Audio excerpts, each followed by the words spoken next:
both of them? Yep. So when you take a look at these buildings, it's ironic, right, that after years of homeless in Toronto, that I end up finding a home.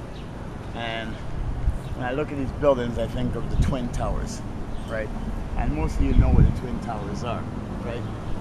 You know, a lot of the world's problems and a lot of the world's wars and violence are created after the bombing of the Twin Towers. And that leads to a lot of abuse of authority. It leads to a lot of persecution. It leads to a lot of alienation. It leads to a lot of stigmatization on numerous types of people. And it leads to where a lot of people have died in this world. All because of two buildings. Because supposedly some mastermind in the desert decided that he was angry at America. So he was going to entice people who were in pain, suffering, and anguish, who have been persecuted for whatever reasons they've been persecuted for. And now they have no reasons to live. It's either death or freedom. And if you can't get freedom, might as well die. So they went out and they risked their life and they became martyrs. And these two towers fell. And in the end, America decided that, well, we had a choice. What can we do? Well, we have to retaliate. We have to show that we can't let this happen on our soil. But what America should have done, and America made a great mistake that led the whole world into this big thing, fight against terrorism, a fight against all different races, a fight against all different creeds.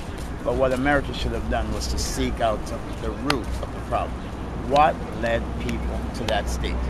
Now, that's what I campaign for. When I run for the mayor's job, my main focus is to see what leads people into crime, what leads people into gun violence, what leads people into addiction, what leads people into where they have to sleep on concrete crates like this, or they have to sleep on concrete sidewalk. What leads people to where they have to go out and steal? Now, I don't condone people going out and stealing because of addiction or because of their wants.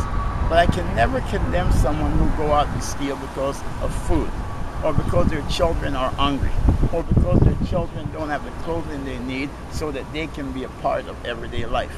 I cannot condemn that.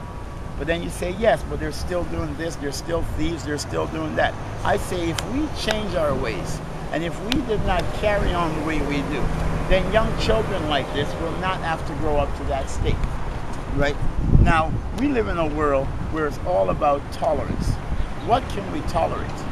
And for us to live in that state, we must live in a world where we are subjective to the higher authority. Okay, some people say God, I say God. But I also look to adapt to other people. Not adapt is not a word. I look at other people's side. So if they don't believe in God, I say, what is an higher authority to you? An higher authority is the wind. An higher authority is the child, because without the child, we don't exist. A higher authority is the trees, because these trees are what gives us the oxygen to live. A higher authority is the sky, because the sky is what gives us the rain and gives us all we need.